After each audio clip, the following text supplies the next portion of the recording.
Councillors Code of Conduct and Guidance. Advice for members of the public. Who is this advice for? Members of the public, especially anyone thinking of making a complaint against a councillor. What does this advice cover? This advice covers the different sections of the Councillors Code of Conduct and the guidance that goes with it. What they mean in a user-friendly format. What the code doesn't cover. What wouldn't be something that could be a complaint. The bodies that deal with issues under the Councillors Code and what they do. How to make a complaint. What happens to a complaint and how it is decided. What happens if a complaint is upheld. What does the Councillors Code cover? The Councillors Code of Conduct came into effect in 2003. Since then, it has been updated.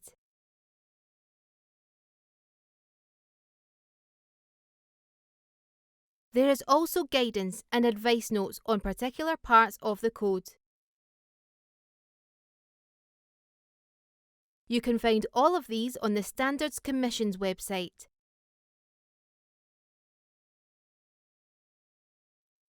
By law, councillors in Scotland have to follow the terms of the Councillors Code. If they are found to have breached the Code's rules, the Standards Commission can censor them, give them a formal warning, suspend them from some or all of their duties as a councillor for a period of time, in extreme cases, disqualify them from being a councillor. The Code has 7 sections. An introduction, the key principles, general conduct, registration of interests, declaration of interests, lobbying and access to councillors, taking decisions on certain types of application.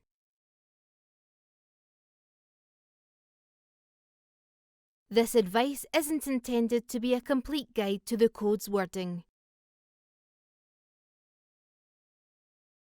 Instead, it sets out some of the most important points to bear in mind if you are concerned about how an individual councillor has acted.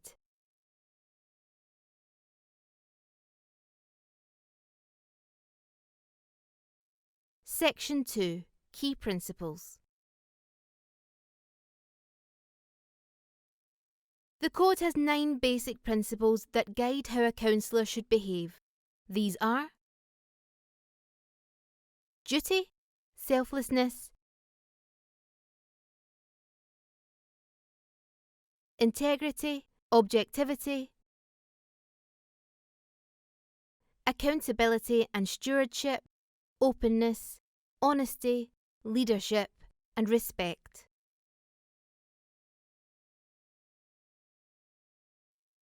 The key principles are included for guidance and to help with the interpretation of the Code's rules.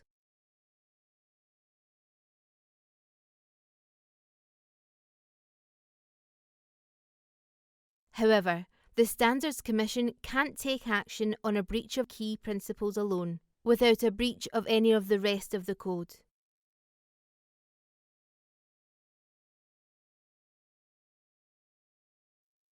Section 3. General Conduct. Councillors, in their role as a councillor, are expected to behave respectfully towards other people. That includes fellow councillors, council employees, or members of the public.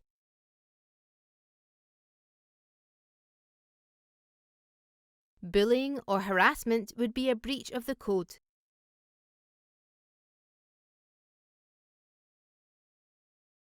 Councillors can ask for information on a constituent's behalf.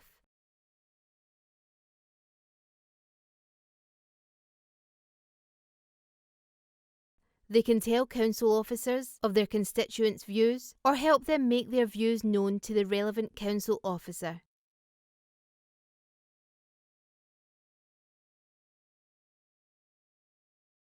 However, they cannot pressure officers to overturn a council decision, for example, on the allocation of council housing.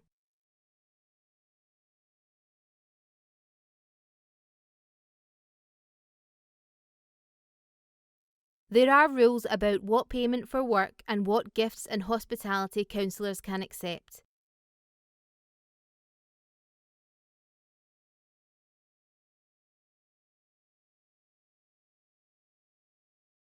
Although they can accept some gifts, for example tickets to a local sporting event, they have to declare it in their register of interests.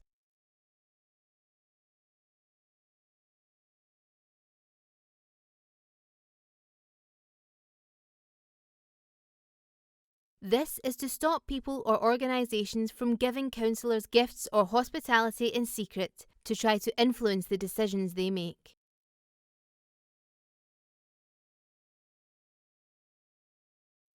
Constituents or council staff often tell councillors things in confidence or give them information that is not to be made public at that time.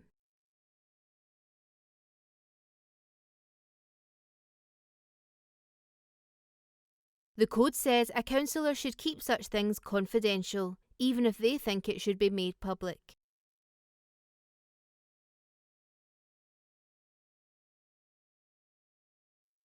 Councillors can only use council facilities for their role as councillor. This includes such things as computer equipment or typing services. They should not use such facilities for their own personal interests, unless their council has allowed them to do so, or for political messages or campaigning.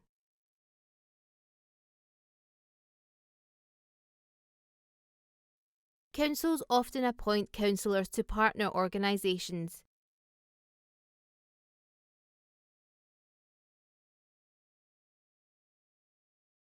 If they do, the councillors need to look out for and manage conflicts of interest between that organisation and the council.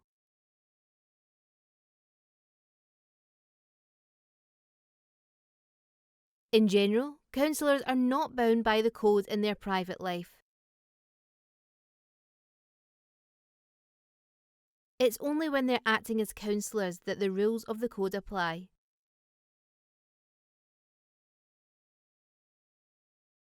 However, when they deal with the council as members of the public, for example if they are seeking planning permission for their own house, they should not look for any special treatment.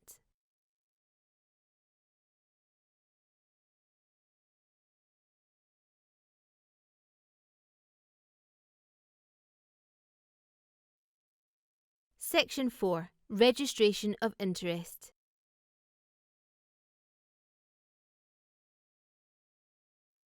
Each council has to maintain a register of interest for all its councillors.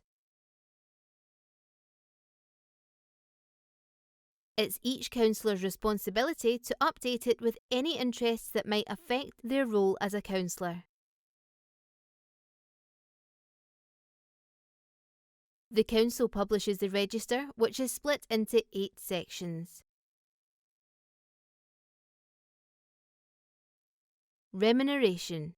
What jobs councillors have or any other sources of income. Related undertakings. This is where a councillor is a director of certain types of company.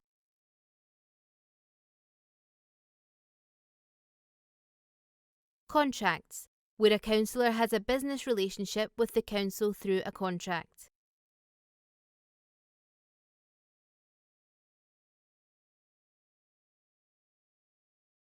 Election expenses. This covers donations above £50 to a councillor's election expenses, including in the year before election.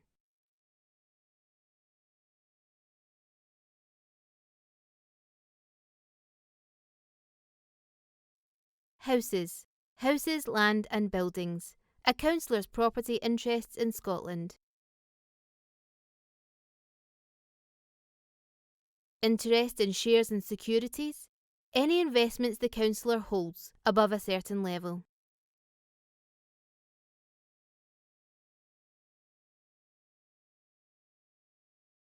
Gifts and hospitality. Any gifts or hospitality the councillor has accepted.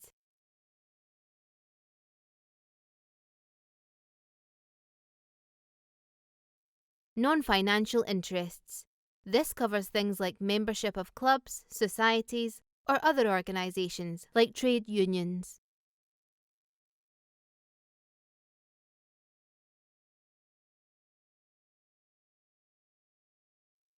Section 5. Declaration of Interests. Councillors, like anyone else in public life, will have many interests. They will also have connections to other people and organisations. What is important for the Code is that conflicts of interest should be declared publicly, and that the councillor does not take part in a decision where an interest could be seen to influence them.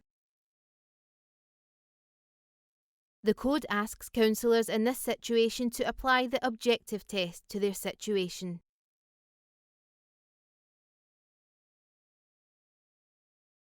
The test is whether a member of the public with knowledge of the relevant facts would reasonably regard the interest as so significant that it is likely to prejudice their discussion or decision-making in their role as a councillor.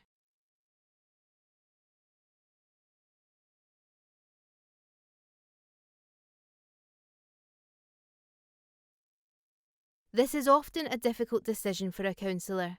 The Code asks them to err on the side of caution and to ask for advice from council officers if they're unsure.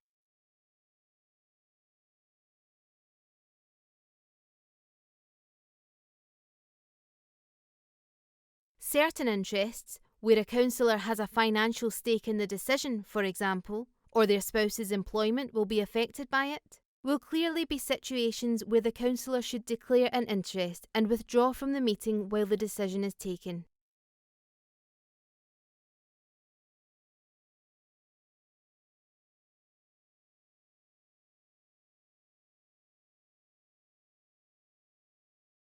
On the other hand, there are some situations where they should declare the interest but can still take part in the decision.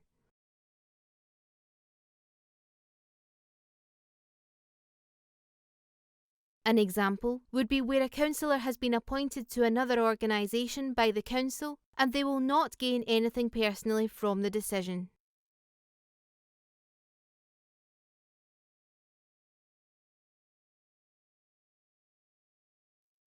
Section 6. Lobbying and access to councillors. It's part of a councillor's duties to be open to all views and for anyone, members of the public or organisations, to be able to have access to them.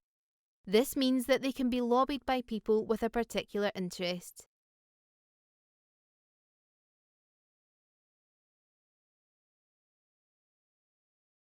This will often be on things like planning or licensing applications. The Code recognises that councillors will be lobbied. If councillors want to take part in the decision that they are being lobbied on, however, they should not indicate whether they support the point of view being made to them or not.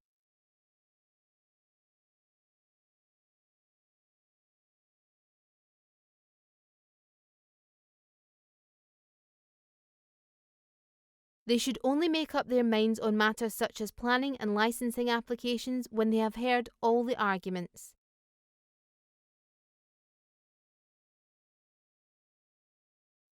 That's when they have all the facts presented to them at the committee that is making the decision. The fact that councillors should provide access to all does not mean that they always have to answer all correspondence or telephone calls from a member of the public, particularly if they are unable to help, or have already directed the member of the public towards the appropriate council officer who can help.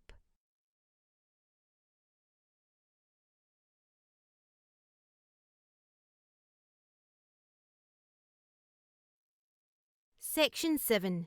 Taking decisions on quasi-judicial or regulatory applications.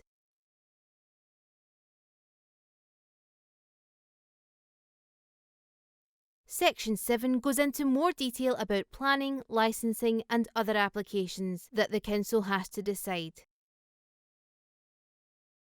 Decisions like this will often affect individuals, so it is especially important that councillors are seen to be giving applicants a fair hearing. An example would be a taxi driver applying for renewal of his licence. Although Section 7 covers all such applications, there is a focus on planning matters. Councillors come into contact with planning decisions in various ways if they sit on a planning committee, for example.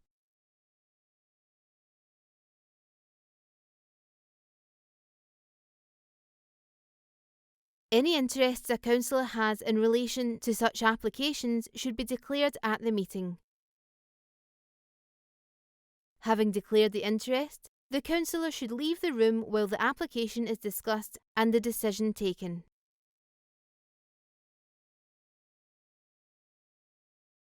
The Councillors Code of Conduct and which bodies are involved in dealing with breaches of it.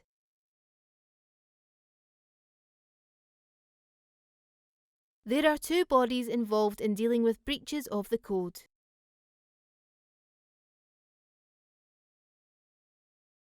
The Commissioner for Ethical Standards in Scotland, the Ethical Standards Commissioner, receives complaints from members of the public and decides whether the complaint shows a councillor could have breached the Code.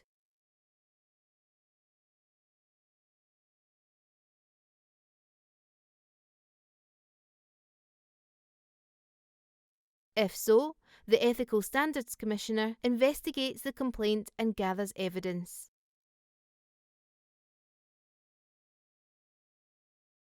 If the Ethical Standards Commissioner decides there is evidence of a possible breach of the Code, then she will take the case to the Standards Commission for Scotland, the Standards Commission. It will then be for the Standards Commission to decide whether the councillor has breached the Code. If so, it decides what action should be taken. How do I make a complaint and what will happen to it?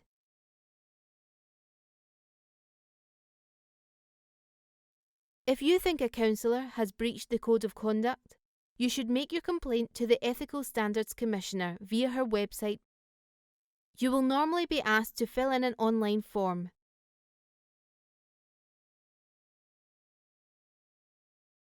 This will ask you what parts of the Code you think have been breached.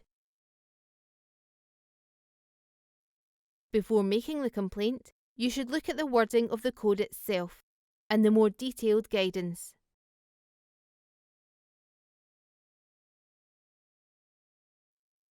The Ethical Standards Commissioner's staff will guide you through the next steps in the process. It is possible that one of the Ethical Standards Commissioner's investigators will interview you.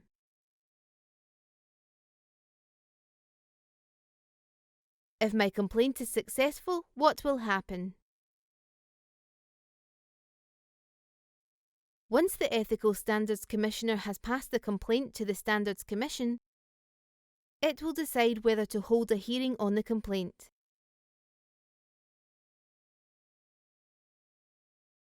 If so, you may be asked to attend and may give evidence.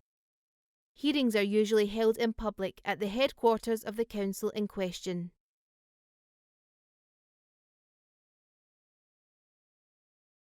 After hearing the evidence, the Standards Commission will decide whether there has been a breach of the Code. If so, the Standards Commission will decide whether to censor the councillor, suspend them from some or all of their duties for a period of time, for example, to suspend them from sitting on the planning committee for a number of months,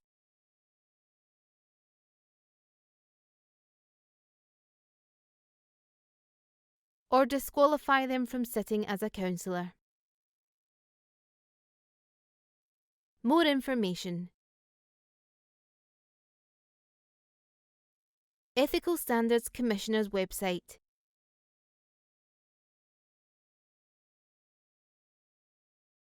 Councillors Code of Conduct.